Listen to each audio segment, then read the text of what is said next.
a minute to talk about your work, talk about, maybe a little bit of your background, whatever you want to say. And then after that, we'll start talking about different topics. Okay. Sound good? And again, these aren't sent out live, so if anybody screws up, if my dog comes and barks or whatever, we'll just cut it out in the end. All right. Who are we throwing under the bus first? Cameo. She was late. It's her penalty. Oh, no. Yes, I'm late. Oh my gosh. I don't even know. My brain is just like. I was like hours early. I don't know. It sounds. I know. I'm like on a deadline, so I've been on a deadline. We're all on a deadline. I know. Don't use that. Don't. No. No, I completely understand. My book was actually supposed to be the editor today, and I told her it's going to be a few more days. Oh, you got more time than I do. No, I'm joking. I don't care. Either way works. All right. Who's got the closest deadline? Mine's June 5th. That is pretty cool. Mine's already sent off, but I have 3 books this year, and one's due, May 31st. So. Yeah. All right, you're closer. Yeah. Although I've got a whole week where I can't write because we'll be in Phoenix. So does that count? You can technically write. You can bring your little. Yeah. When am I gonna have time to write? Dude, I have my laptop at every signing I do. I'm sitting there typing. I'll come around. That's what I'm talking about right there. I will bring this, but I won't go. have time to sit down and use it. And I will actually have readers come around and sit next to me, and we'll write together.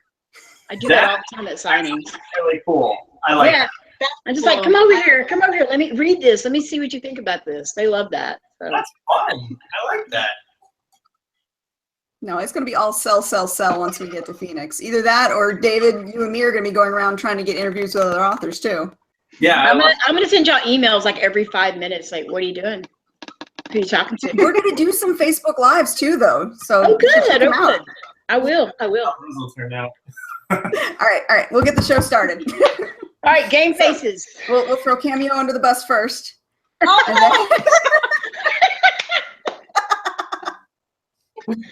tried. I said I'm not going to worry about it at all. All right, guys. Here we go. Welcome to another episode of Spilling Ink, the talk show that takes you behind the book to meet the authors and professionals in the indie publishing industry.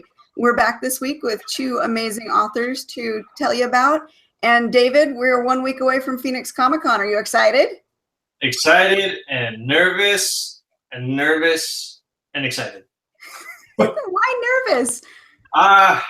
It's gonna be my first con in a long time where I actually have to do work. So. But it's going to be fun. I mean, we've got the whole team there. We're going to be showing off our latest collaborative effort, which is the Dragon Book, A Plague of Dragons. I suppose my biggest concern is I don't want to step on anybody's toes. And with 5 authors in a 10x10 booth, I feel like that might be inevitable. Dude, we should get a pool going to see who's going to, crack first. Right. Maybe like a can of sardines. I don't know. What's the over-under on, I say, day 2? I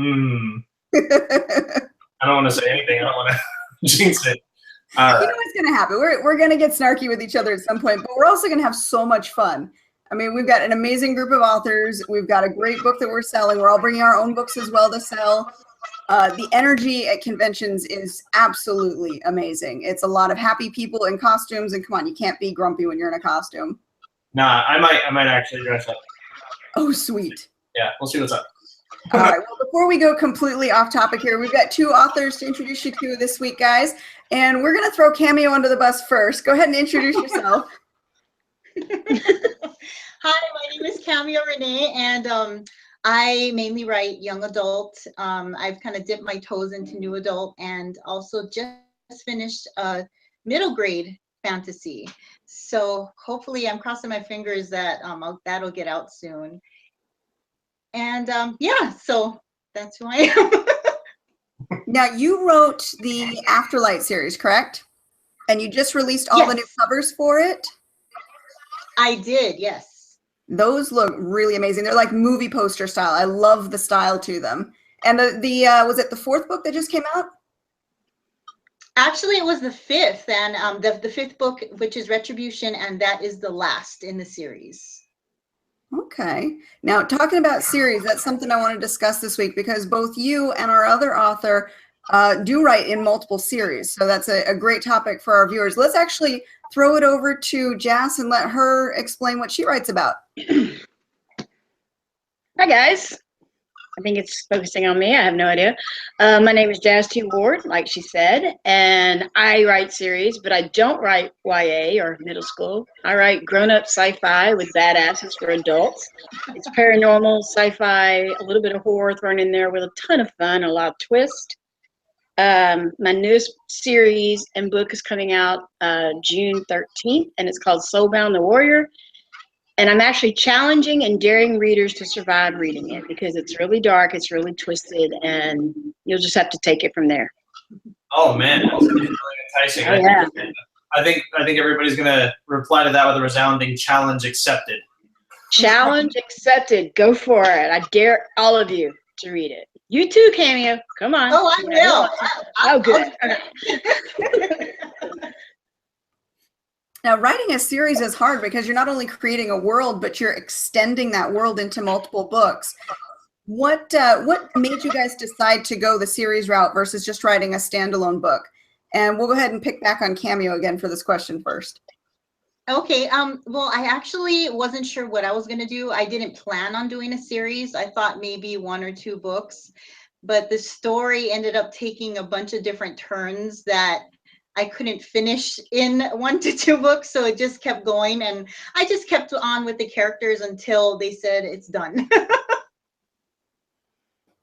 That's a good answer. I like that. You know, and the characters do kind of direct the plot. In a lot of stories that we write, we think we know where the story's going to go, but as we're moving along, you know, plot twist, character doesn't want to do what you want them to do, and then you're going down a completely new path, which actually makes writing just as much fun as the reader reading it. Exactly. So I'm wondering, are you feeling a sense of like, are you sad that you were saying goodbye to your series, or are you happy? How do you feel about that, about ending it? There's mixed emotions. I was excited because, you know, it's the ending of a complete series, and I was happy with the way it ended. But then again, I miss the characters because you've been with them for like a year or, you know, 1.5 years to 2 years on this journey. And so, yeah, I mean, you miss them, but you're glad it's over. I know exactly where you're coming from. I get that. I have a question regarding that. Is that okay for me to ask questions? Oh, absolutely. Cameo, when you set out to write your series, did you decide when you started how many books it was going to be? You know, I didn't put a set number. I just kind of let it grow. I just said at first when I did Hidden Wings, I said it might be a or a trilogy, but I wasn't sure, so I left it open, and it went to 5. Okay, cool. All right. Now we'll throw the question back at you too, Jas. Tell us, you know, about your series writing. Do you start with a preordained set of books, or do you just let the characters take over? I actually had a preordained set of books. I think there's too many series, and I appreciate that Cameo ended hers. I know it's sad, but I'll explain why I appreciate you ended it. There's so many series out there where the authors just don't seem to know when to stop. It's like the books start becoming, you know, the same thing with, you know, different names, and I didn't want my series to become that way. The Shadowkeeper series, I knew it was going to be, you know, 5 to 6 books. And the reason I decided to do a series is I'm an old fan of the serial movies, like Indiana Jones, where it leaves, you know, it has a happy ending, but it moves on to, you know, it gives you a taste of what's fixing to come. So you move on to the next. So it's a serial. So I wanted to do those kind of books. I have the whole story, and each book is a part of the continual story. It's not cliffhangers, but, you know, there's a happy ending for the characters that are involved, but there's all these conspiracies and a twist and things that leave you wondering, oh my gosh, what's going to happen with this and what's going to happen with that. And like Cameo said, there was just too much of a story to do in one book. It would have been huge. We're talking bigger than a phone book for LA, huge.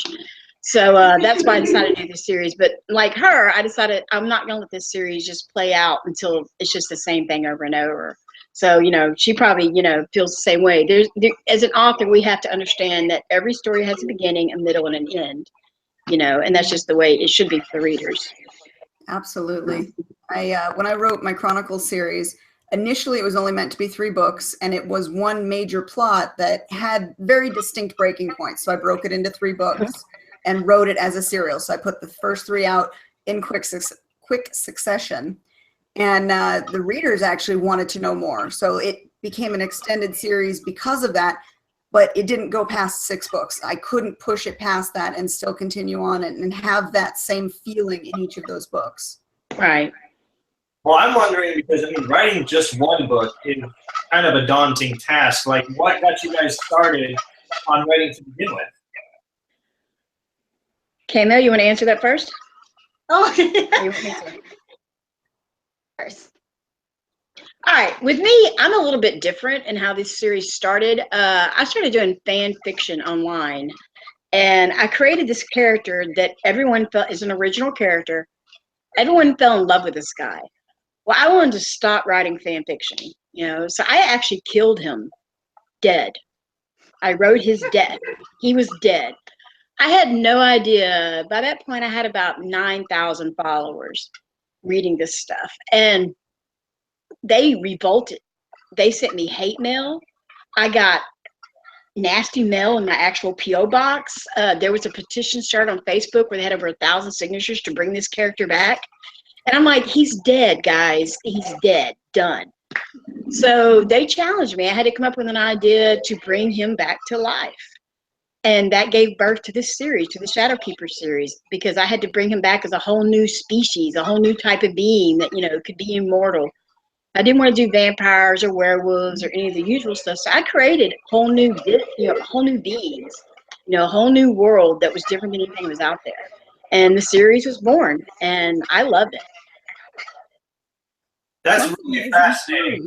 That's crazy that, like, well, first of all, that fans revolted so hardcore, and they're just like, no, no. You have no idea. I had people come into my social media, like my Facebook page, and just putting the nastiest notes on my wall. I had to lock down my account. There was hate. And it really made me realize they believe in the people we create. These characters are alive to them. And I just killed off one that they apparently really, really loved.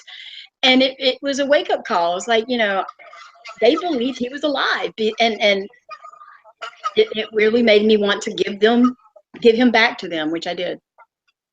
That's such a cool story. I am so glad that we heard that. That's great. Thank you. What about you? What got you started? Well, I actually started just writing short stories online and just posting them and seeing I was in like a community, like a writing community where, I just wanted to throw my stuff out there and see, we did like just little things like little contests and things. And, I got such good feedback. So I decided, you know what, let me just try and see if I can write an actual novel. Right. So I actually started the middle grade one that I just finished. And, I had a dream one night, and the dream actually turned into a totally different book. I started writing it was actually my debut in my dreams, which is a YA paranormal romance. And so I mean, I knew nothing of how to do it. I was Googling everything on how to start a book and how to format it. So I mean, it just started with that. At the end of that book, it just turned into like this whole paranormal thing with guardian angels, and that actually sparked the next series, which is the Hidden Wings series, and that's actually my best-selling series. So, your books are beautiful. I've actually read the first one. It's wonderful. Oh, thank you so much. You're welcome. I'm making it right after this. I'm going to download it. Good. That's incredible. I mean, it's weird how our minds are working even while we're asleep. I mean, some of the coolest ideas come out of the blue, whether it's in your dreams or whether you see somebody on the street and you're like, oh my God, that's my character. Yeah. It's crazy where it can come from. So I really like both of those stories. That's cool. Now, what's coming up next down the line for you? I know that, Jess, you have a new one coming out next month. Right. The one coming out is called Soulbound the Warrior. It's the one that I'm challenging people to read. It even has a viral hashtag, Soulbound Survive the Read. It's pretty dark. I was told years ago that readers don't want dark, intense, down to the gut type of stories. I didn't like that. I don't think we should judge what readers can and cannot handle. My demographic, as most romance is women. And so, well, women want, happy and fluffy. And I'm like, no, we don't. We want gore and scary and dark and intense. And we like all that too. So Soulbound actually got shelved a few years ago because I was told readers aren't going to want to read something this dark and intense. I decided to pull it back out because readers have evolved. I think the whole romance genre has evolved because we've created all these worlds where there are dark and scary things. And so I'm releasing it June 13th. It's getting really great ARC reviews, really great peer reviews, and readers are loving it. I mean, they love being taken to places they didn't think they could go, and I invite them to go into my dark all the time and hope I see them on the other side. And so far, I'm really glad I put it out there. So yeah, it's a challenge to read. It's going to take you to some really bad places, but I make it worth it, or I keep telling you that until you reach the end anyway. So yeah. You'll only know if you reach the end. That's right. Now, do any of your series cross each other? Do you take elements from one book and put it into the other, or are they completely separate? Completely separate. Yeah, I have the Shadowkeeper series. It's about the grid. It's about a secret world, a secret war within our world that, police, firemen, and army are all working on, like moonlighting. You don't know they're working for this supernatural grid with all these badass paranormals that are composed of the worst from hell, and they get a chance to redeem themselves. And if they're good little boys and girls, then they get a chance to live again. So it's a really cool story, but they work right next to humans, the real heroes of our world, the firemen, the police, the school teachers. They're all secret parts of the grid. So that's what the Shadowkeeper is about. And then Soulbound is just totally different. It's more of ghost and being haunted and things of that nature. Okay, very cool. And Cameo, same question to you. What's coming out next, and do any of your series cross over into each other? No, my two series are completely different. The Afterlight Saga is post-apocalyptic, dystopian.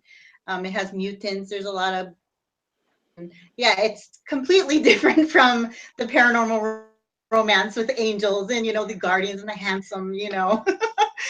So yeah, they're totally different. But each was so much fun to write. I mean, just having differences is fun. I like the break. And what do you have coming out next? Oh, coming out next.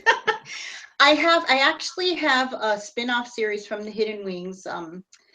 There's just too many readers that wanted more, so I decided to do a spin-off of the Guardians in the book. So my first book is actually coming out next month. Okay. Yeah, summertime is a great time to release books. Now, you work with a publisher, correct? Yes. How is that working with them, and how fast do they get your books out? They get them out pretty quick. They work with me. The main one is my editor, because she is like booked for the whole year. So I have a slot that I have to get my books in, or I'm pretty much history until the next opening. Yep. So yes, but as soon as it comes back, I mean, they work with me pretty quickly. Like within a month, it's from editing, it's released. Even from the indie side, it's the same thing, because I've got an editor who I absolutely love and have worked with for years. And if I don't fit into her time frame where she's available, I've got to wait. So I was lucky, because I was supposed to have already turned mine in. And I sent her a message about a week ago and I said, can I please have an extension, pretty please? And she's like, well, I can't fit you in until the beginning of June now. So I'm like, I'll take it. Did we honestly just bring up the evil word editing? I was having such a good time. Such a good time. Editor. You mean, but in a good way. I love editors. I love editors. Editing, not so much. Yeah. That's where the most boring work comes in. It's like, okay, well, fine. I guess the sky is not the limit after all. You get so sick of reading your own book. You're like, if I have to read this book that I love Yes. another time, I'm going to scream. Yeah, basically like that. You love it. It's your child, but you just don't want to see it for a while. You're like, can you go to your room and just leave me alone for a little while? Okay, that's basically the mentality there. And that's about the time you're supposed to start marketing your book too. So you don't want to see it, but you have to talk about it all the time. Well, you talk to it through the door, like, hey, how about okay, that's fine. So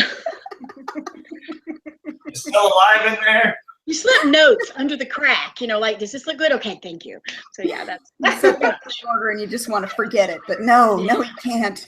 Now, in terms of promoting your guys' work, what is your preferred method? Do you guys like online stuff? Do you guys like going to conventions, signings? What's your favorite method to get your work out there?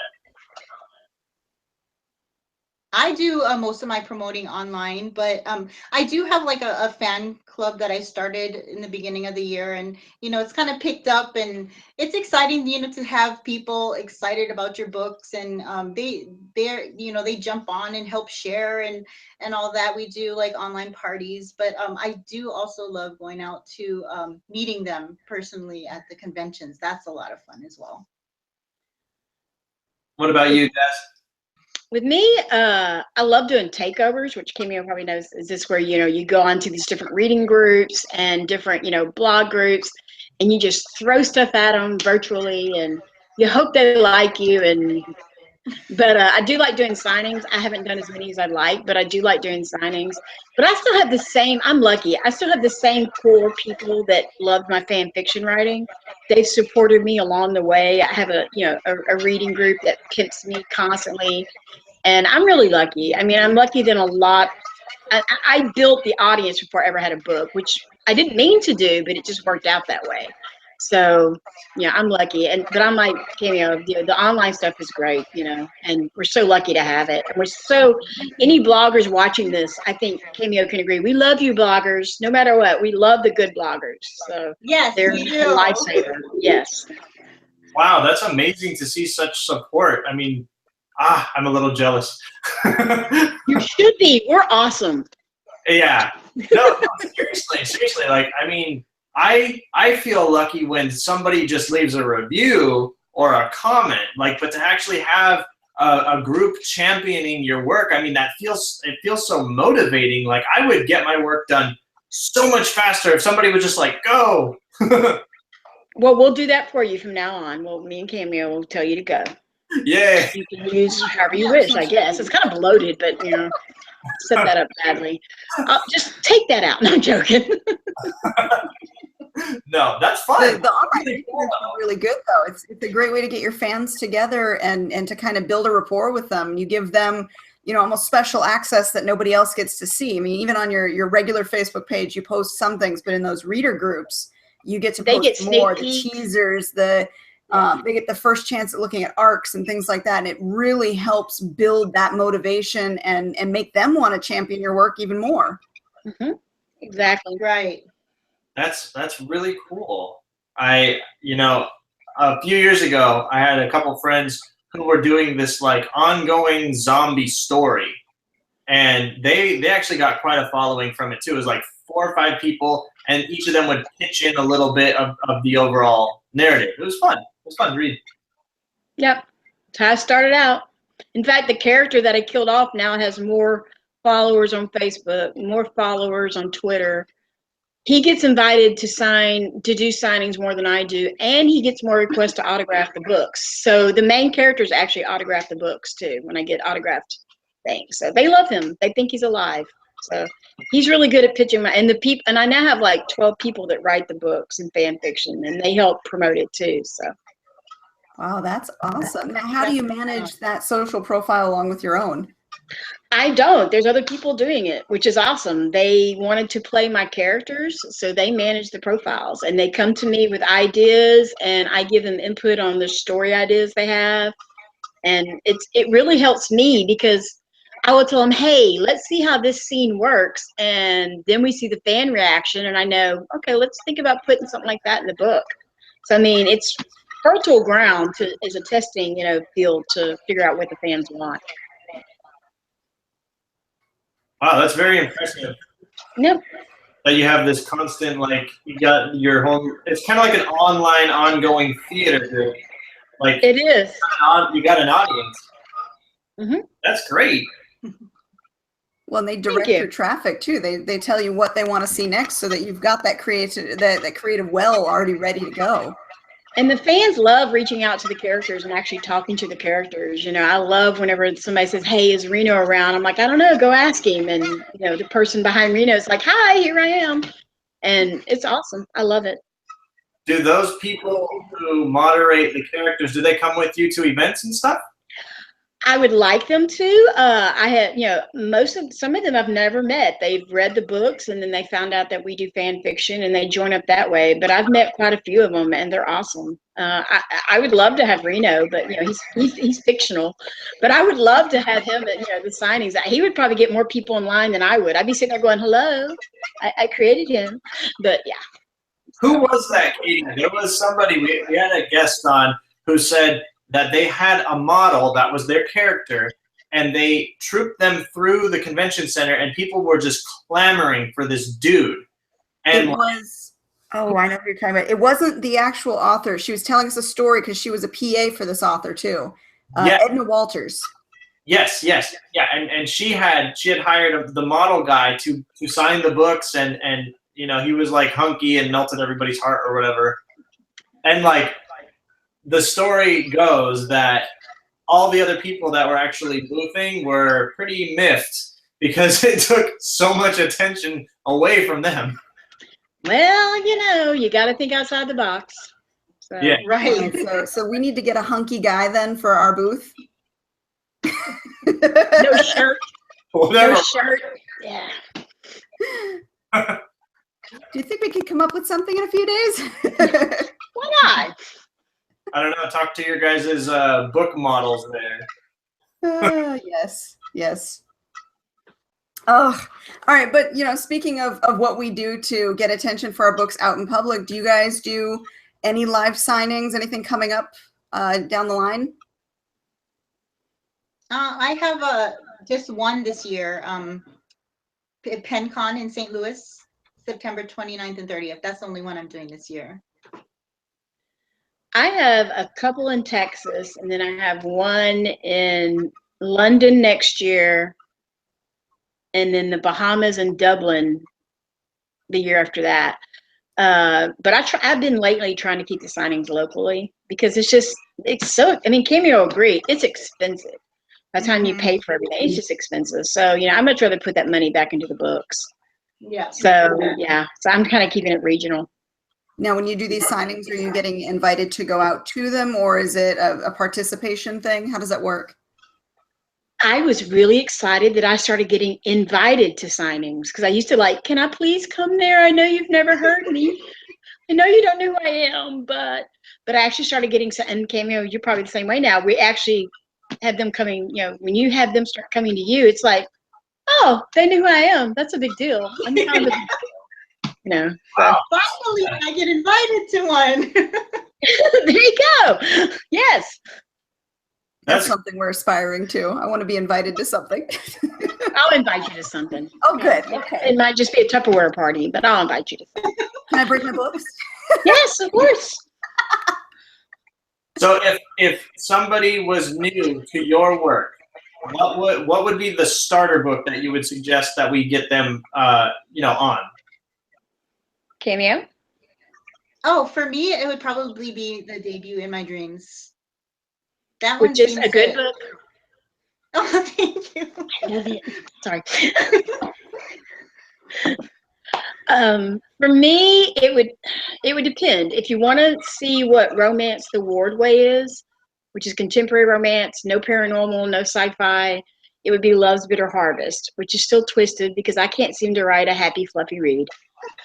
And if you want to jump into the Shadow Keepers, I would recommend Bounce, or I'd say Candyman and Madness, but everybody seems to like Cowboy the best. And it's kind of written as a standalone, and it gives you a full, you know, view of everything. So Candyman, Madness, or Cowboy for the paranormal series. All right. I just Candyman. I saw you're noting them down. I'm so proud of you, Cameo. I was like, look, she's writing my book. I was like, ah. I was trying to be all cool. You messed up my cool.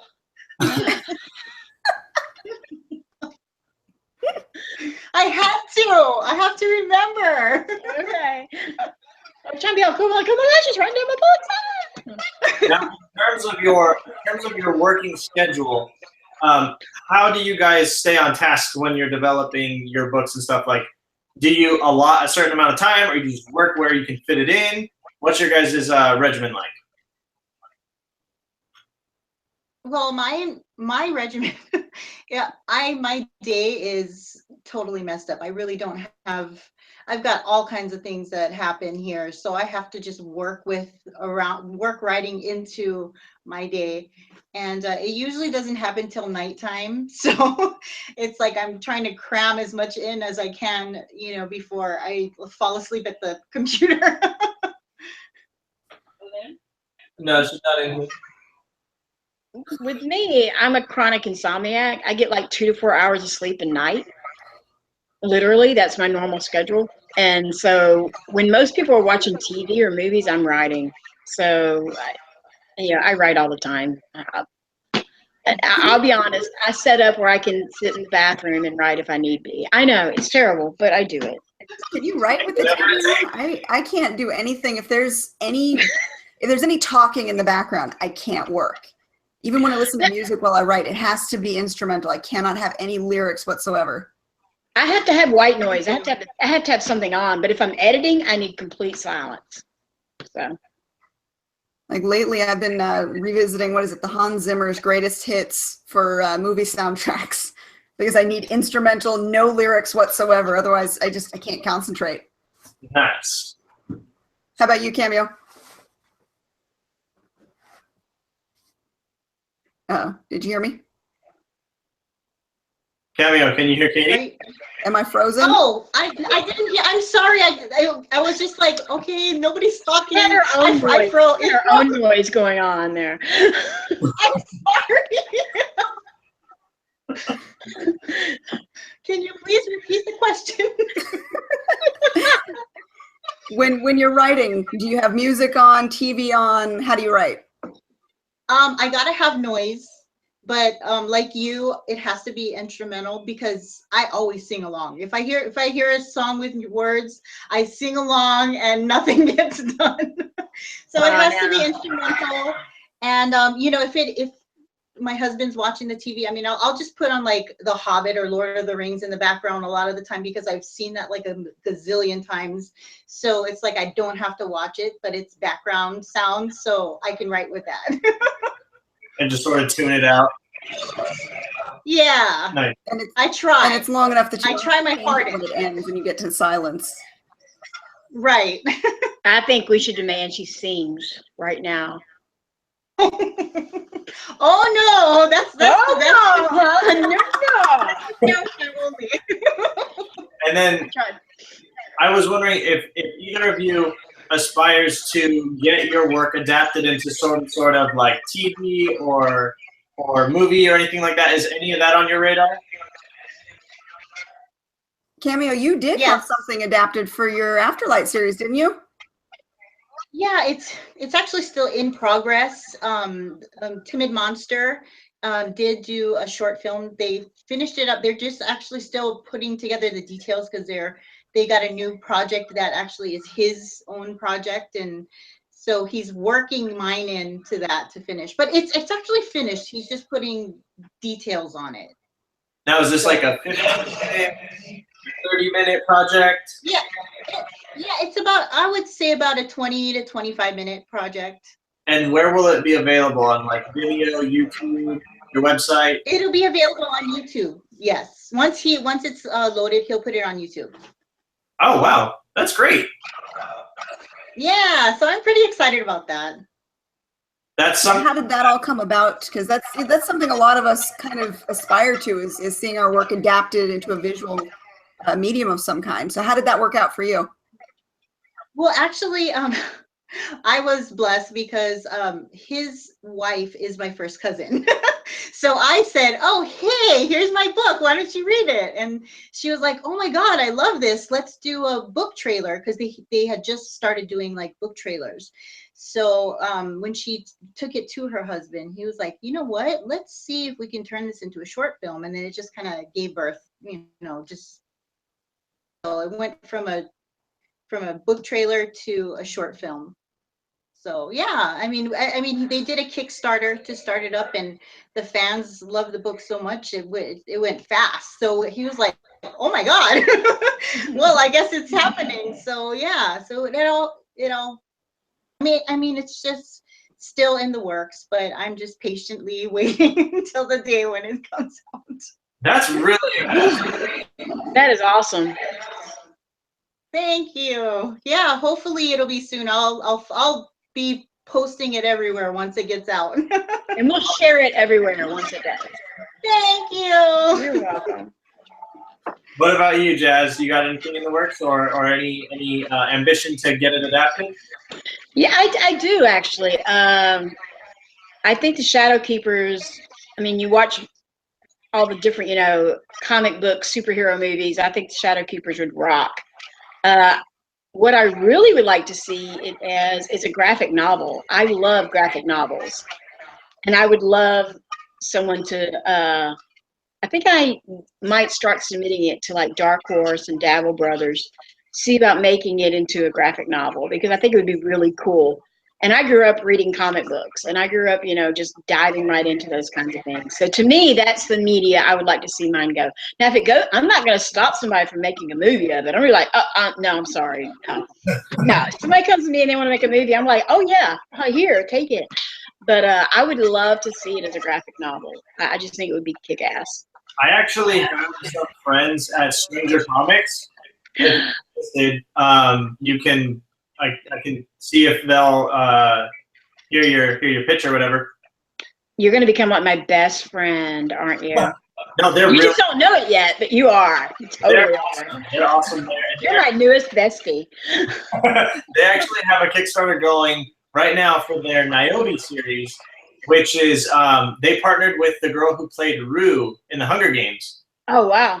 Yeah, so that's Sebastian Jones and then Joshua. And yeah, I just saw them recently at the LA Times Festival of Books. There you go. Yeah. That's cool. It's always great to see how everyone's kind of got their own connections and we all kind of can work with each other. That's right. But that's how we should be. It's not a competition. There's enough readers and viewers for all of us. So that's how it should be. We should all help each other. Yeah. Yes. I'm sure they'd love to hear from you. Now, speaking of the community, there was on Facebook this week, there was an article floating around about indie books starting to be picked up by Hollywood more and more often now. So I thought that was really great to hear. And it popped up in a bunch of my news feeds all over the different indie groups.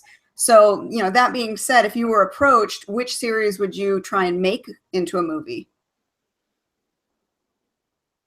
Cameo or me? You. The Shadow Keepers. And it was a visual book. I think it has action, it has car chases, it has gunfights, it has sex, it has humor. It has everything and all things. And all the characters are flawed. Reno is got a split personality and he's legally insane. But he's so adorable and has such a good heart, and you can't help but love him. And to see him on film would be amazing. As for me, I'm not sure. I mean, they're both. I love both of them, and they both have a lot of action. And the Hidden Wing series is more fantasy, where it has a lot of angels and dark creatures. I mean, they go into hell, and you deal with the fallen angels. But then on the other hand, the Afterlight Saga has the mutants and the killings, and it's more suspense. So I don't know. I say they make them all. Let's make them all into movies. Let's not limit ourselves. All of them. Yeah. I'm just trying to think of what the current trend in Hollywood is. I mean, other than the comic books that are all being turned into movies, what's the next biggest grossing type of movie right now? David, do you know? None. I would say that horror is sort of in what would you say, in vogue? Horror's pretty Horror's on the bubble. Hollywood's been having a real problem. That's why you're seeing so many remakes. Yeah. They're having a really problem. They're losing money on so many different movies beyond, the Avengers and your DC Marvels. So they're trying to either remake what they feel will be successful. I mean, you have A Star is Born, you have so many movies being remade. But yeah, I think horror, and I think it's a reflection of the times. People just they're feeling very dark and angry right now. So they want to see more dark and angry. Well, And so that's good for me because my books all have horror in them. So go me. Well, there you go. You're all set. Well, we've gone through a dystopian phase for a while with The Hunger Games, The Maze Runner, the Divergent series. The Host. Which I liked. We went into more of a space opera style with, what was it? The Space Between Us, Interstellar, The Martian. And so now it's kind of running in different cycles. Mm-hmm. So I'm all for horror. Let's go for horror. We need a big budget action horror love story. What is that? I have that. What is that one that's coming out? It's like a big crazy space story. That one's coming out pretty soon. And Not Alien, right? What's that? Not the Alien one, right? No. That just came out.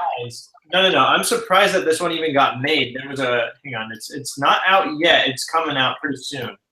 But it's this big, crazy space one, and I am so surprised that it was even produced. We got The Mummy coming up. No. That's a remake. Well, it's not really a remake. It's a revamp. Yeah, I think it's unnecessary.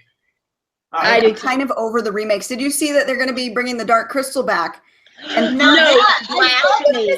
blasphemy. And the other part of me is going, don't the Labyrinth. No. This is my childhood. No, that's like, don't remake the Labyrinth and, the Princess Bride. There's just some movies you cannot touch. I don't think they're remaking it, though. I think they're just extending the story. Don't touch it. Leave it alone. Yeah, I think it's going to be a series. Don't touch it. I'm excited on one end, but on the other end, I'm like, just don't screw up my childhood. Don't do it. Thank God. Yes, exactly. I can barely remember my childhood. Don't screw up what little bit I do. I mean, it was Labyrinth, it was the Dark Crystal, and what was the other one? There was a Princess Bride. Princess Bride. And what was the one with Tom Cruise when he was very young? Oh, Legend. Legends, yes. See? Yes. Oh, and Willow, too. Don't forget Willow. And Willow. Yes. Never-ending story, too. And then, see, we're just going to keep going. But those cluster films in that period are the best. That was my childhood. Yeah, that was after mine. But still, I love them all. Where is that one? It's like, I don't. I think you're vague posting. I think you've mixed a bunch of movies together. No, I promise. It's big crazy space movie. That big crazy space movie. Okay. No, it's like got young actors in it, and then you see them like flying all sorts of like. Are you thinking Starship Troopers? Because that already happened and it was horrible. Oh.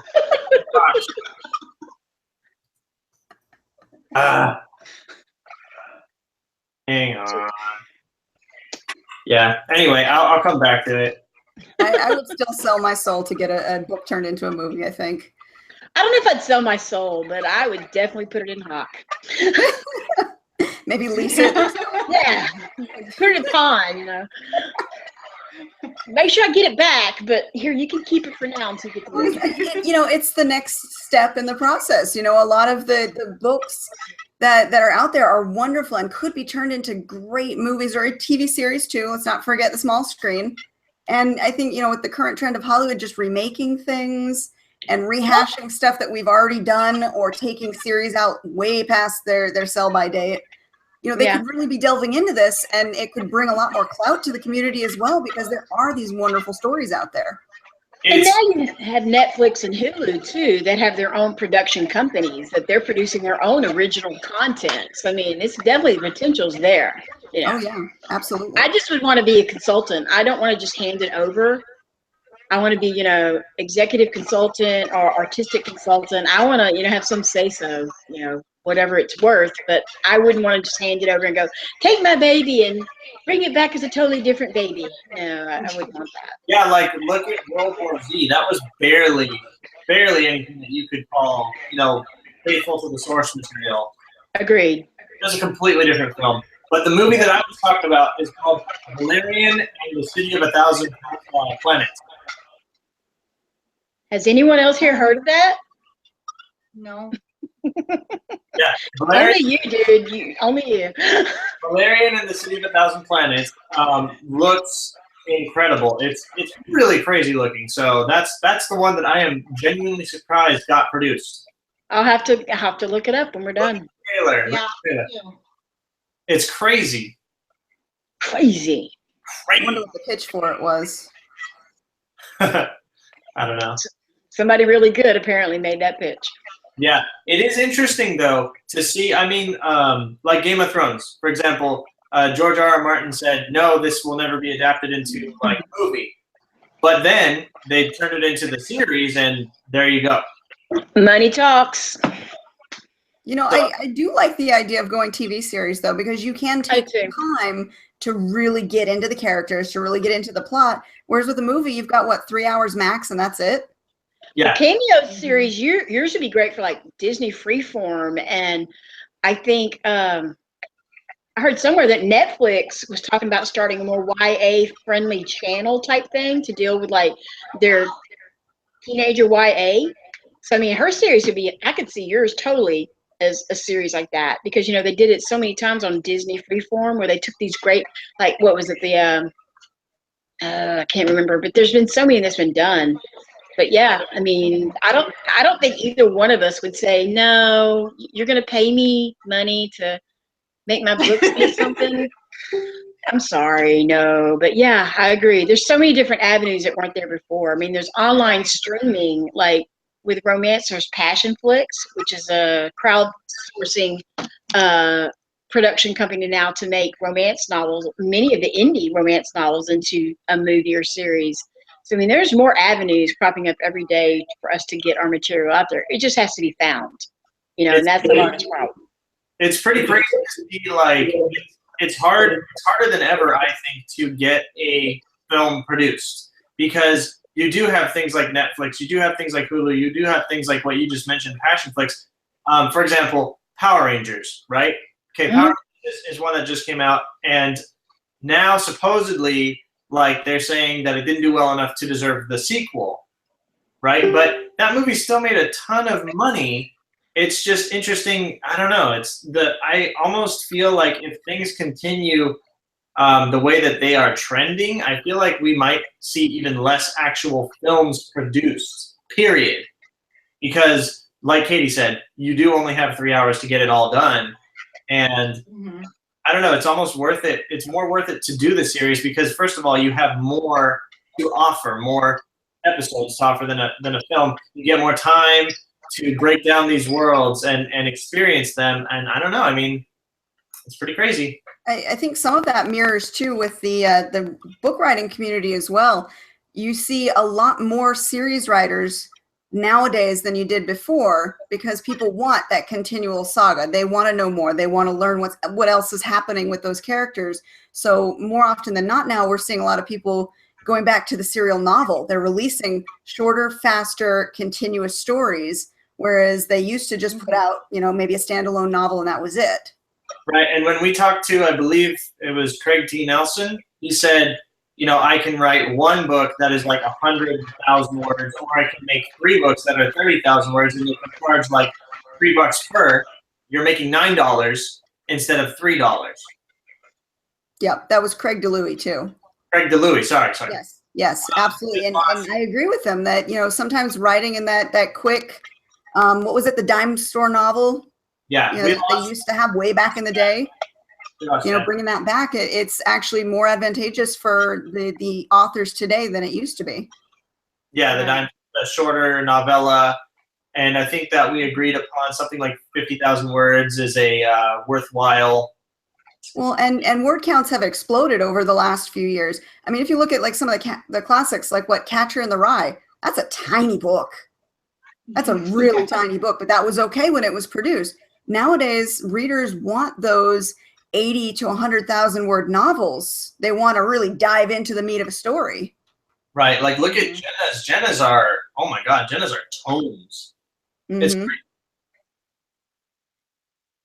Uh-oh, we Although gotta, there is still space for the shorter novels. I think we lost. yeah, we lost Jazz a minute ago. We'll see if she comes back in No, here. I But yeah, but we're seeing a lot of the serial novels come back, and a lot of the shorter. I think 40,000 words still considered novel range. It's kind of on the cusp there, but we're seeing that 40 to 50,000 benchmark becoming normal again. right. And I'm wondering what that will do, because it's crazy how hand in hand all of these media are linked. Like, for example, a book can be turned into a film, a TV show, a video game. There's just, there's endless possibilities. Right. I'm just So- checking to make sure that if she emailed me, I can send her the link again. Right.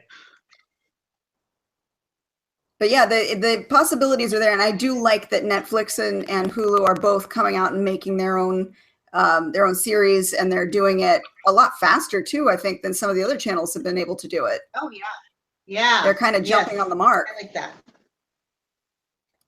And again, that opens it up for indies to possibly get in on this, and to get a name for themselves, as well as get their work out there to a wider audience. And it's amazing how fast everything can happen too. Like the author of The Martian, for example, I mean, boom. Yeah. It's crazy. Yeah. That would be wonderful. I know, it's a dream come true, I'm sure.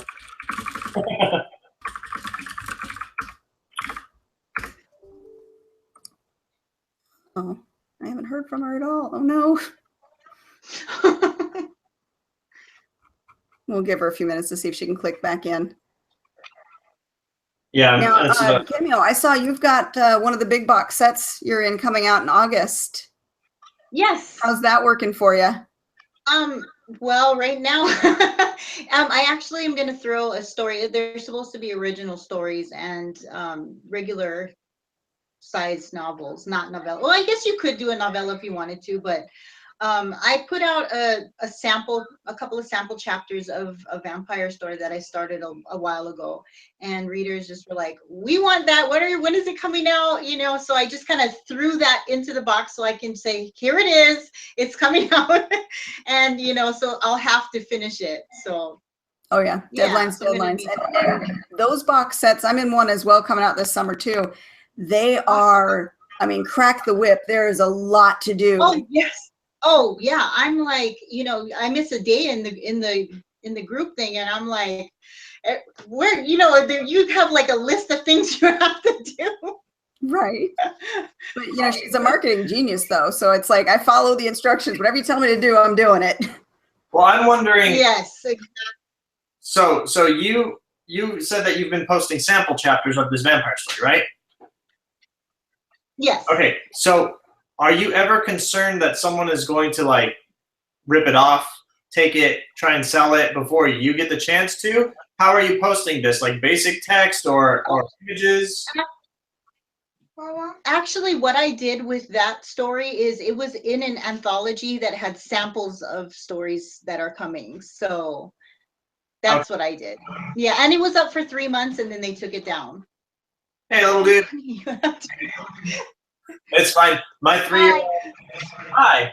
My 3-year-old, my daughter, she always pops in, and then Katie's got Zoe, so don't even worry about it. Bye-bye. We all have little visitors. Yeah. Fun.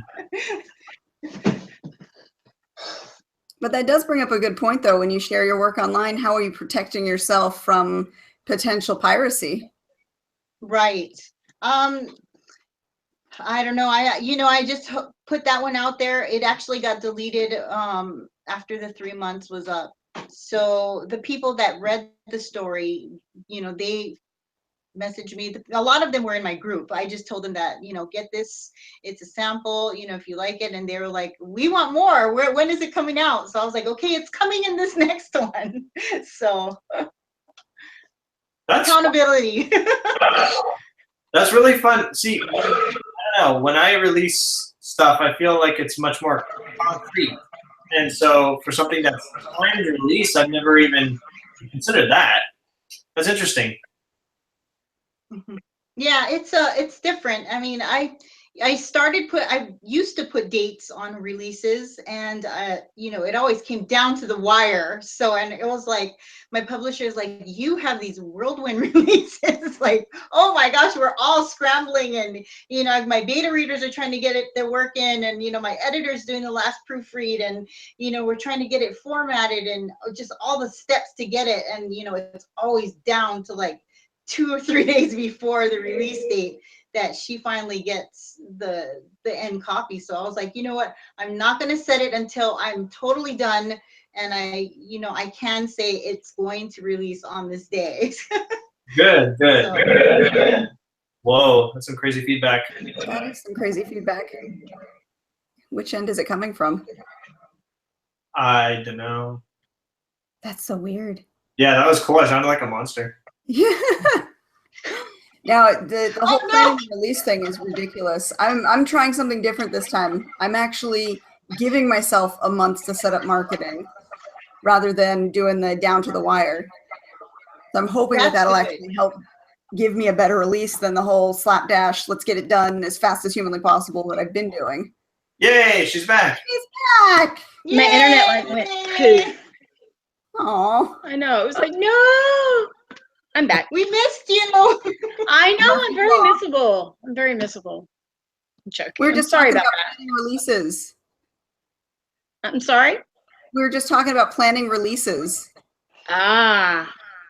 The lead up to release. How do you handle yours? I try to have my book done 3 months in advance, and I send it off to formatting. And in that time, I'm contacting blogs, getting my press release ready, and putting it up on NetGalley. I like to put it up on NetGalley about 2 months before, so that way I can start getting some ARC reviews, which is why my book already has reviews on Goodreads and stuff to go. NetGalley is really great because you can get out to libraries, booksellers, distributors, things of that nature. And then I just start, pimping the hell out of that sucker. So just try to get as much, hype about it as possible.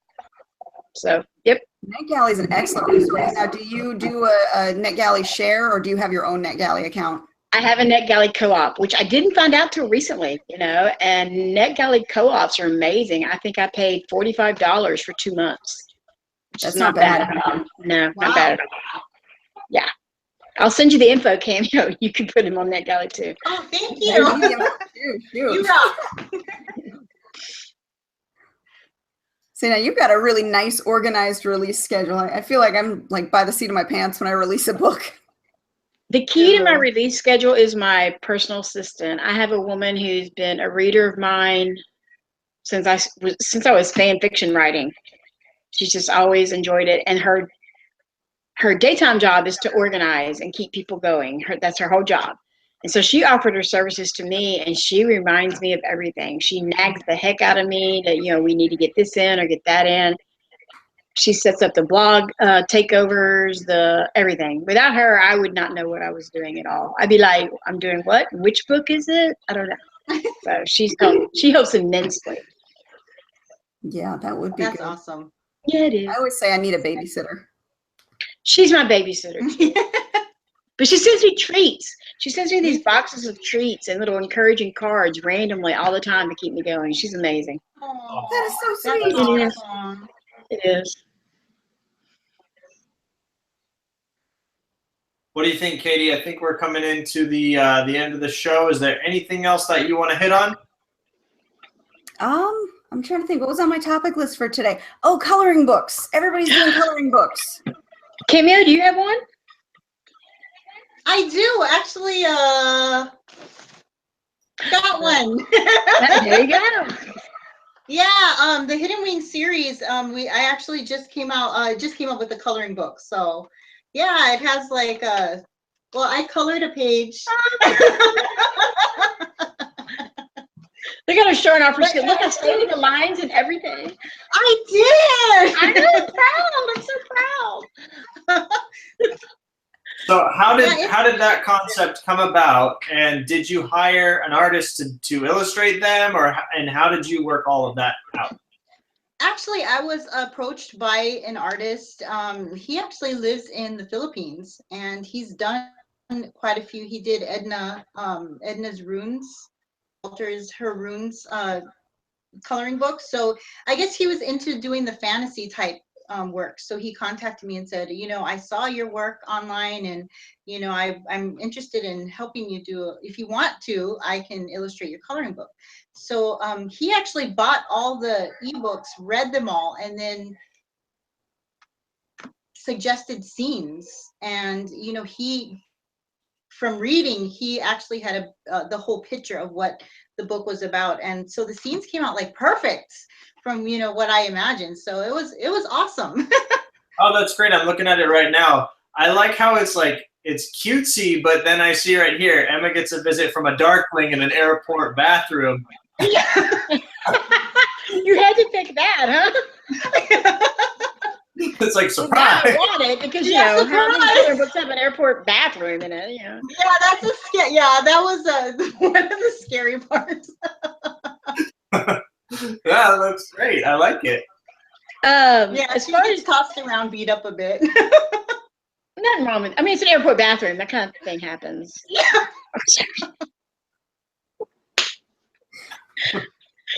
I feel like we're No, missing it's out so on funny the because lighting readers will tell me that they get scared when they go into airport bathrooms now. Now look what you've done. I like scaring readers. I love scaring readers. Like, none of them will read my books at night. They won't read my books at night when they're alone. I'm like, I love that. And they're like, no, that's not good. I'm like, yeah, it is. It's totally good. Totally good. Yeah. I love horror. So That's awesome. I love horror too. good. What type of horror is what do you think is like your primary horror? Like, what is it that you do to scare people? Is it like sending monsters or psychological or? Mine is more psychological. I do have a lot of blood and gore and slaughter because in the Shadowkeeper's book, somebody has to die every time for the story to go where it needs to go because they have to go to hell. So they have to die in a horrible, horrible way. So they have to go to hell and then have to come back. So it's never pretty. But I like more psychological. With when I'm doing my horror in the books, it's not detail descriptive, it's more emotional, you know, it's more, you know, I don't say, you know, guts flew out and everywhere, you know, but you know, the horror is more of a psychological visual type as opposed to gore, you know, slasher type. So, but yeah, it's in there, you know, and Soulbound has a lot of it in there. Because Soulbound deals with death and demons and being haunted by an evil ghost, and I mean it's pretty graphic, you know. I like to say Soulbound's the only book I know of where, you know, sex is used to bring someone back from beyond. But and it is. So yeah, I like that kind of horror. I like the reader to turn that page and go, "What the? Oh my God!" and throw the book and be afraid to pick it back up. Oh, that's great. Yeah, I like to test them. I like to see how much they can take. I do. I like to put them I in the like ringer. that. When I was a teenager, you know, you see a horror film and then you're like afraid to go out at night and like start your car or something. You like check behind you a lot. Oh. Yep, that's the psychological bend of it, and I love that part of it. I still believe in the magic blanket. Yeah, that's me. I'm a scaredy cat. I'm not. I get asked what I'm scared of all the time. I'm like, nothing. I really don't think I'm scared of anything. I really don't. I don't mind spiders and clowns, you know, and if spiders and clowns want to get together and make clown spider babies, I'm okay with that too. I just, you know, none of it scares me. It's by itself, I have to say. Well, could you imagine a clown head on a spider body? That would be scary, right? Yeah, It wouldn't bother me. I'd be like, oh, look, let's name it Bob. I mean,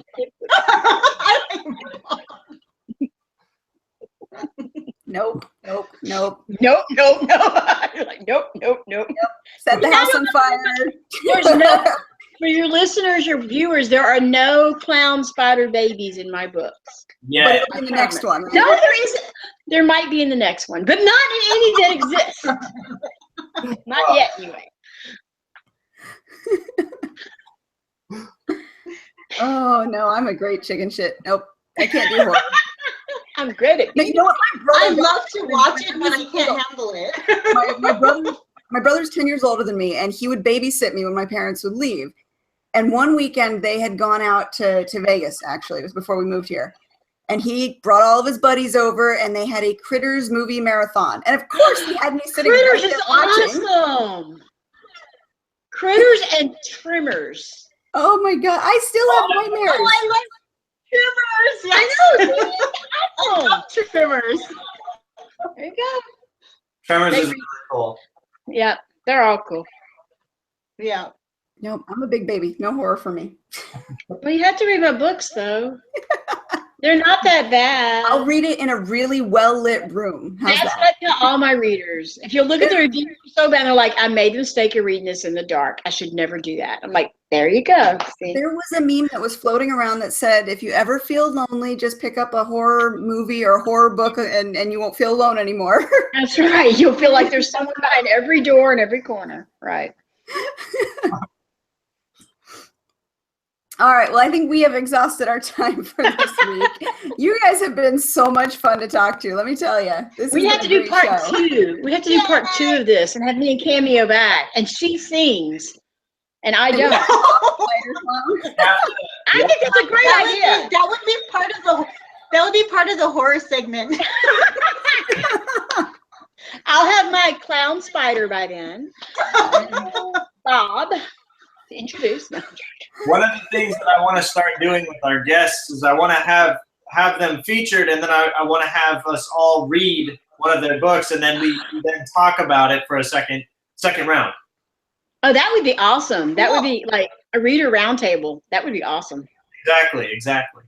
Like a virtual book club. Yeah, Yes. because then we can actually really dig into the details. I'm in a readers group, That's an cool. author readers group called Girls Gone Writing. It's a romance readers group, and it's got people like Colleen Hoover and Cambria Hebert and a lot of your big romance authors. And that we do that over there. We'll read parts of each other's books on video, Facebook Live. And readers love that. They love when authors or others read, excerpts and stuff. So I always get tossed the one M&M author person that wants me to read sex scenes, and I do this the whole time.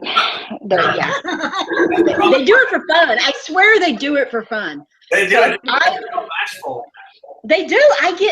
When I write sex scenes in my books, they're good. I mean, they get 4 flames, or 4 hots out of 5 or whatever. I don't go back and read them. I write them like this, and then I send them on their way. And my editor would go, "You did not even read this scene." I was like, "It is a sex scene?" She goes, "Yeah." I said, "No, I didn't." I said, "That's like making children and then going, okay, let me watch you screw." No. I don't want to watch that. Like, no. So I think we found your kryptonite there. you have found my kryptonite. I write really good sex scenes. I just don't want to have to read them.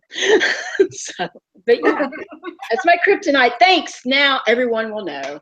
We'll know your weakness. That's right. I'll have my clown spider to defend you off, so it'll be okay. From the Works on me. terrible sex scenes. I can't.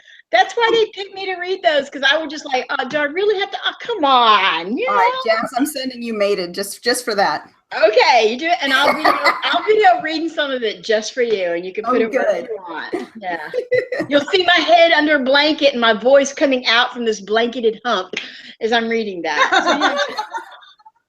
It's like, okay. It's called reading under the covers because I really don't want you to see my face while I read this. Basically, yeah. Because it's glowing red. It's glowing red. It's got the oh, come on face. It's like, I want to put that in there. But look, he's putting it in there. But yeah. Oh my God. See? My brain just no, not good. It's not that I'm embarrassed. I'm just like, no, I don't want to see that. No. And I have erotica writer friends, and they're picking on me all the time. They're like, hey, read this scene for me. I'm like, it's a sex scene in it. And they're like, yeah. I'm like, no, I don't want to see that. Katie's got a secret. You have a secret? I don't have a secret. It's not a secret. What's your secret? There's a pen. It's my alter ego. Who's your alter ego? Rosalind Sparks is my alter ego. She writes naughty vampires. I have an erotica that will never see the light of day, but I have one that I wrote that it will never see the light of day. Aw. No, it's good. It's a good thing that it will never see the light of day. Because it won't be edited at all because it's erotic. I also be like, so it'll probably be horrible. But yeah, no, I can't do So it. much fun to write, though. Why? I don't know. They just are. They just are. Really. I enjoy making the I can't romance. say that I have a bad time when I write sex scenes. I just can't. I don't have a bad time when I'm killing somebody's scenes. I enjoy the hell out of those. I don't either. Killing people can be fun too. Although I have had readers threaten me after certain books because I killed off characters that they loved. I kill off someone in every one of my books. Someone dies horribly in every one of my books. I threaten you, but I don't always do it. No, and the fans know that. Who threatens me every single time I tell her I have a new book out because she's like, "Who are you going to kill this time?" But you know, with Reno, the original guy I killed, they actually did a contract and they all signed it saying he could never die again. So Reno, no. So I found a loophole in that. Reno can't die. He just goes to some place called the Void and waits until his body repairs itself, and then he comes back. That didn't make them. I said he's not. I said, but he didn't die. Yeah, okay, all right. So You guys, anybody know Torchwood? Huh? Torchwood. Like Torchwood. Captain Jack. He just goes to the Void and he sits around and his body's repaired and he comes back. He's like, ta-da! But he forgets something every time. Like one time he forgot how to pee standing up because the Void took that knowledge away from him. He had no idea. Another time he forgot how to, he had to use a sippy cup for a while. I mean, there's a lot of fun in my books too. It's not all dark. I put a lot of comedy relief in my books. Yeah, so Reno's had a hard time. He forgot his wife one time and who his kids were. He's like, "Who are you people?" And I'm like, "Oh, crap." So every time he goes to the Void has a price, and that's taking something away from him, either a skill or knowledge. So, yeah. That's cool. So it's creative. We're just talking away. We're just going to be here. I'm going to go make my mac and cheese. Take y'all in the potty with me. Cameo's just going to take y'all in the potty with her. Whoa. You should do a show from the potty. No! Yes! I think we might have to put like a mature content warning No, there. we don't show anything. We just show the bathroom, how nice your bathroom is. And you sit on the john. Great acoustics. The view from the throne. Yeah, that's right. From the throne. Right, there you go. You know, how many people do shows in their bathrooms? We need to do this. You need to do an episode. The acoustics are good. Well, I know, that's what I'm saying. And when you sing in there, it'll sound amazing. You'll have your own backup singers. Yes. And we can say okay, flush your toilet. Let's see who has the loudest toilet. You know, and it'll be great. See, now when you guys do this, you need to give me credit. An author's behaving badly segment. I think that would be funny. We really do. That would be fun. We really do. Okay, I'm gonna stop talking. Yeah, I know you would. I would watch it, but I wouldn't be a part of it. Oh, come on. If I'm going to do it, you got to do it. We'll do it together. We'll go down in flames together. It's more fun to go down in flames holding hands because, well, you can land on their body and it's softer. The Thelma and Louise ending. Yeah, it does. Okay. Oh, we've completely derailed. You had me on your show. You should have got warned. I'm sorry. No, you know what? I love this. Like I said, every week I get to talk to new authors, so everybody brings something new to the table, and it's fun. We're digging deep. We're seeing everybody's true colors now. Well, you're not seeing mine because my light's failing, but yeah. It's dark here. You guys are in Pacific. You're in what time is it there, Cameo? 5:30. Yeah, it's 4:30 here, but it doesn't get dark. I'm in Alaska, the land of the midnight sun. So Yeah, it's like 11:30. It's light outside. I couldn't deal with that crap. I'd be like, How do you? Do that. It's blackout curtains. Oh, okay. There you go. That's No. Yeah. Yeah, you'd have to. It's 7:30 I here. love them. But then when does the sun rise though? You don't get like the 5 a.m. sun though, do you? It's like, I think it rises about 3:30 right now. Like in the morning? Yeah. Oh my God. But wait a minute, it doesn't really rise. It just kind of like humps because it doesn't really set. Yeah, does yeah. it?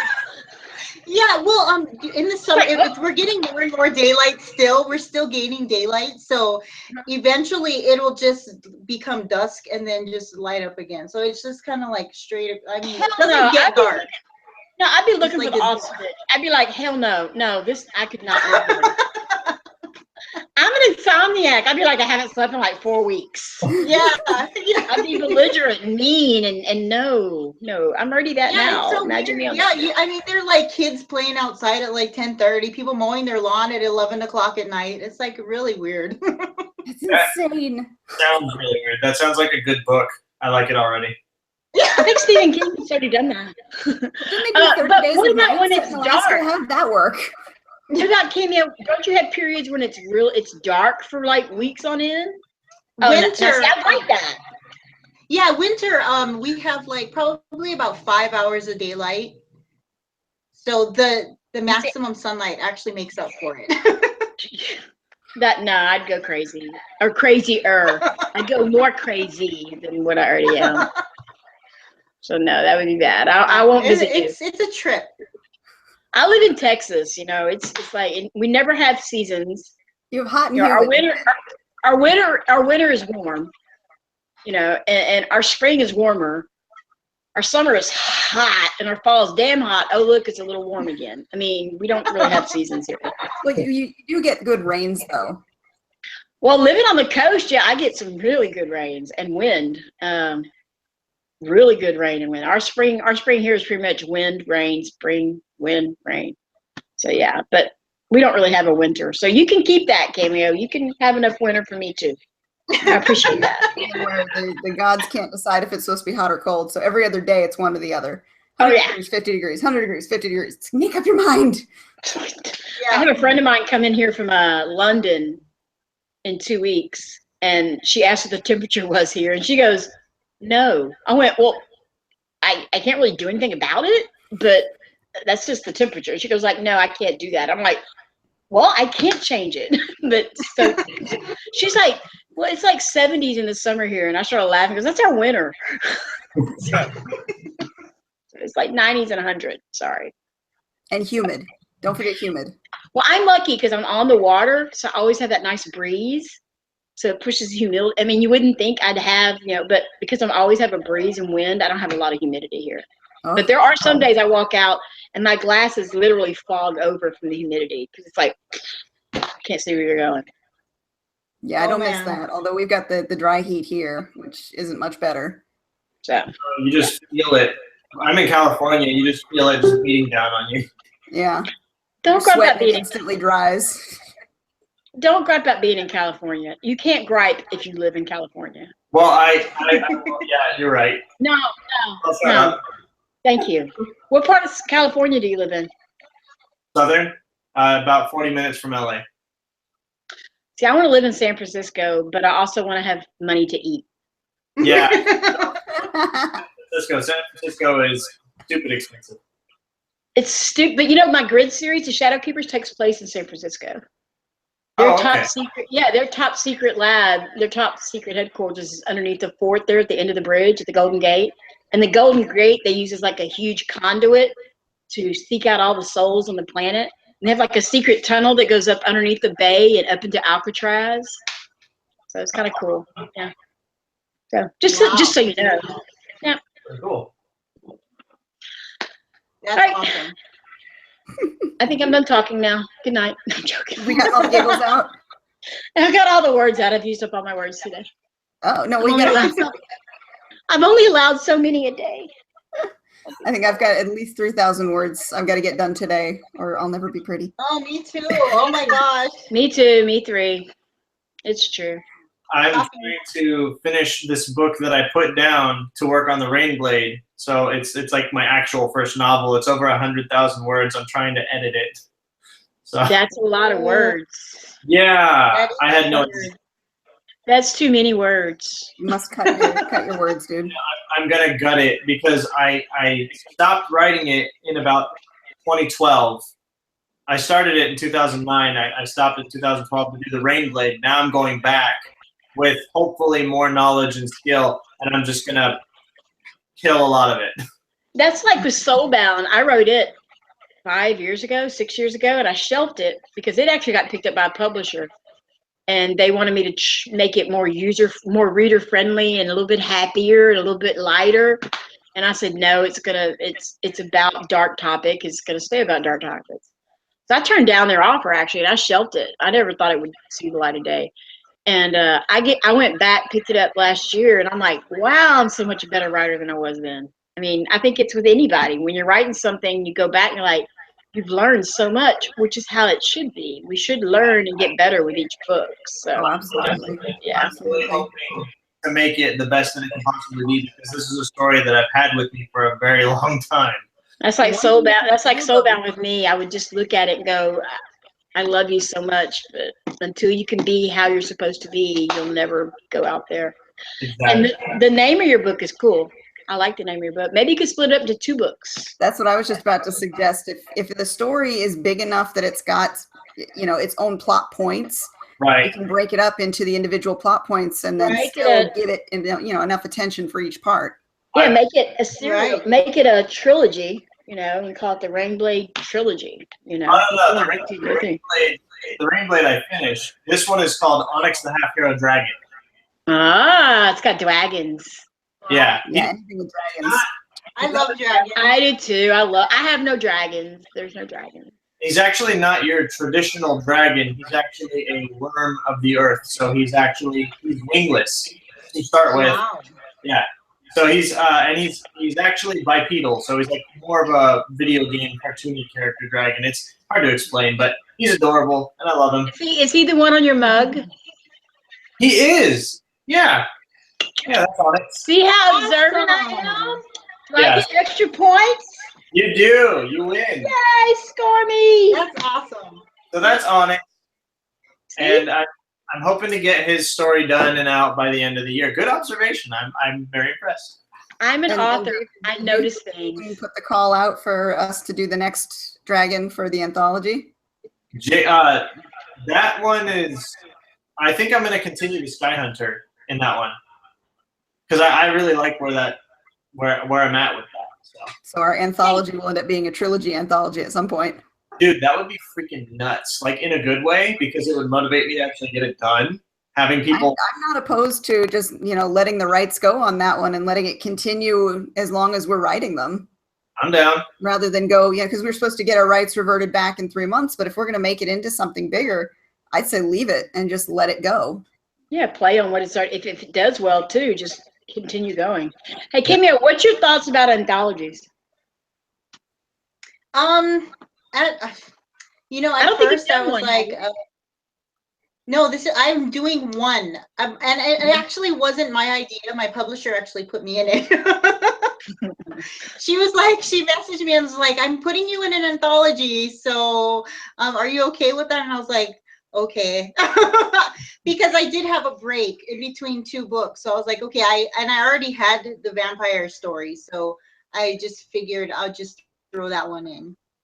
I haven't done an anthology yet either, but I kind of want to, but I don't know. Yeah, I kind of was like, oh, I don't know if I want to do an anthology, but then I did. I just decided I might as well do it. I think I did. Did I do one? I did do one. I'm like so in between. My brain is just like so fried right now. Well, it's because you never had nighttime, so of course it is. Yeah, you're like on Alaska time. I mean, that's just Yeah, that would screw you up. I want to do an anthology, but right now there's so much drama around anthologies and box sets and stuff that I don't think I want to do one anymore. But Susan Stoker invited me to do one of her Kindle World books. She has a Kindle World. Oh yeah, series. I've heard of those. Yeah, so I think I'm going to do that. And if you guys don't know what that is, basically you do Kindle books in another author's series. You write them, your name goes on it, but you incorporate it in their series. So me and her talked about bringing my grid stories, meeting her military SEALs stories. So pulling her series into my paranormal world where they meet up and he's like, I do not believe in paranormal. And the guy's like, really? Because that's what I am. So, but I haven't done, an anthology. I was wondering what your thoughts on it were because I didn't think you'd done one yet. I don't know. I don't think I'm going to wait to do one. Well, Not to put down your anthology, but right now there's a lot of drama around anthologies and book sets. I know. I've seen a little bit. Katie was telling me about it, but from my point of view, it's nice because you got that support group. You got questions. You know exactly where to go. I had a lot of fun, and I got to work on it with my friends. So I'm all for it. But I can just speak for my experience. So. Yeah, not to say all anthologies. Right now, the big drama is, there's these companies that put together anthologies and put together box sets, and you have to buy in. Like you have to pay anywhere from $200 to $1,000 to $3,000 to buy in. They don't care how good your story is. You have to edit it yourself. You have to design your own cover yourself, and they throw them all together, and then they put them out there on Amazon, and then the thought is of some people that all that money that you just paid them, they turn around and buy copies of the book so it hits a list. So it's not really buyers or readers getting it. The company that you paid all that money to just bought enough copies for it to hit a list. That sounds like cheating. It is cheating. Yeah, that is cheating. It's cheating, and it's unethical as far as the book. But right now, that's the big drama right now. So it's almost like you're almost afraid to do one because what if they think it's one of those? So I'm waiting till it all calms down a bit. Yeah, well, I know I just got thrown into this one, but I mean the task that we have to do, we have to post everywhere, so it's not like, oh, they're going to pay for it all. We have to do a lot of work behind the scenes. Well, they have to, the authors that are involved in this have to pay for their own blog tours, have to show where they paid for blog tours, they have to do so many pin posts a day.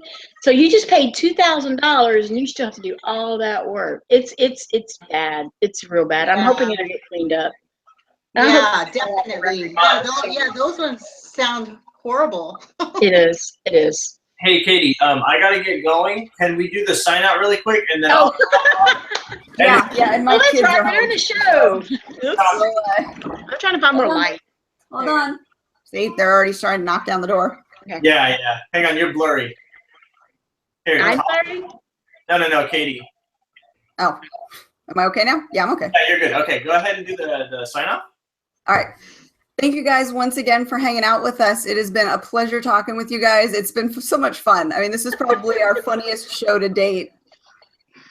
So thank you, Cameo. Thank you, Jazz. And we will touch base with you guys again shortly. And as for Spilling Ink, we are going to be off the air for the next couple of weeks while we dig into Phoenix Comic-Con. So we won't have any official shows, but we will be doing some live Facebook Lives and posting to our YouTube page as we do the convention next week. So look for that. And as always, links will be at the bottom of this video for our authors so that you can find their books online. And we'll talk to you again soon. Bye, guys. Bye. Thank you. Bye. Sorry, we just got off on a tangent.